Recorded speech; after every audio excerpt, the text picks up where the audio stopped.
on vous dit une grande entreprise de jeux vidéo propose 2 formules à l'année. Donc la formule A, on paye 50 € les frais d'adhésion, puis tous les jeux à 48 €.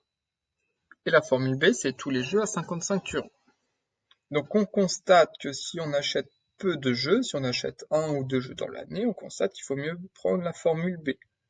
Par contre, si on achète beaucoup de jeux, ça va amortir les 50 € de départ, et c'est ça le but de la question d'Yann. Yann, il se dit, à partir de combien de jeux vidéo achetés à l'année, la formule A revient-elle moins chère que la formule B pour le joueur? C'est-à-dire qu'il faut acheter combien de jeux de vidéo pour amortir en fait les frais d'adhésion? À vous d'y répondre. Donc on laissera toute trace de recherche et on pourra noter X, le nombre de jeux vidéo achetés à l'année. Donc on y va, hop, soit X, le nombre de jeux vidéo achetés. Le nombre de jeux vidéo achetés à l'année. Oui, c'est un abonnement à l'année. Qu'est-ce que l'on veut? On veut que,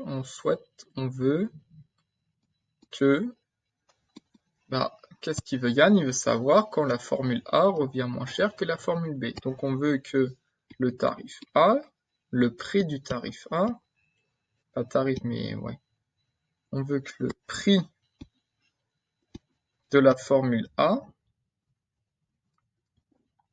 soit inférieur au prix de la formule B.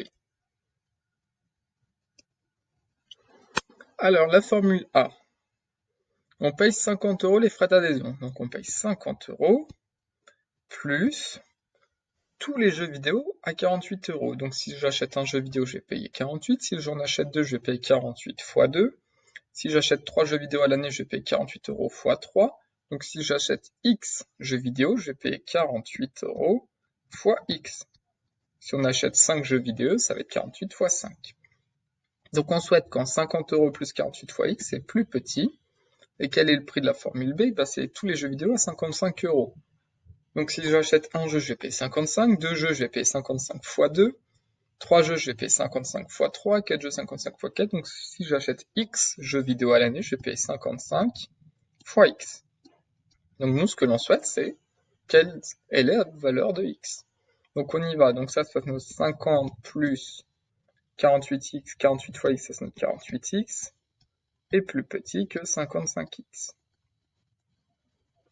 Donc pour gagner du temps et de l'efficacité, je vais passer l'X du même côté. Donc je vais faire 50 plus 48X.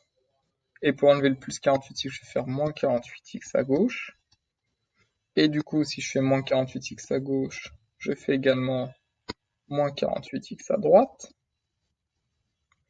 Du coup, il nous reste donc 50 est plus petit que 55X moins 48X, ça donne 7X. Et 7X, c'est 7 fois X, donc pour annuler, quelle est l'opération inverse de faire x 7? C'est de diviser par 7 à droite, et je divise par 7 à gauche. Et est-ce qu'on change le sens? Réponse non, car on a divisé par un nombre positif.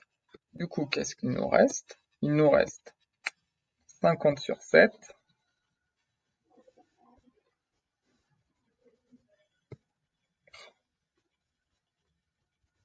Voilà, donc si on simplifie, il reste 50 sur 7, ça divise x. Donc x est plus grand que 50 sur 7. Or, on sait de la calculatrice, 50... Monaco. Cette ville est spéciale pour moi.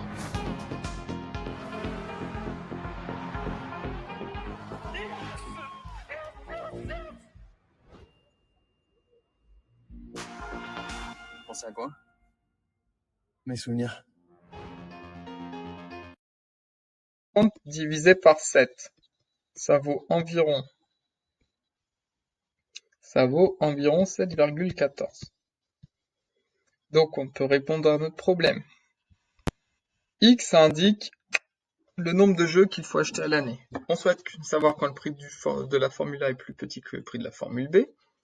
Et c'est le cas quand X est plus grand qu'environ 7,14. Bilan, il faut à partir de combien de jeux du coup du bilan? À partir de 8 jeux achetés,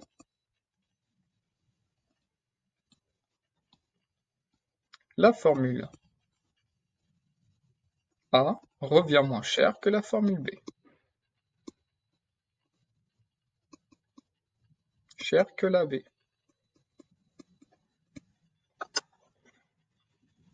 Du coup, si vous achetez l'abonnement 50 € et que dans l'année vous achetez que 5 jeux, eh ben vous allez perdre de l'argent. Par contre, si vous achetez l'abonnement 50 € et que vous prenez 8 jeux, 9 jeux, 10 jeux ou 11 jeux dans l'année, là, ce sera beaucoup plus rentable que la formule B.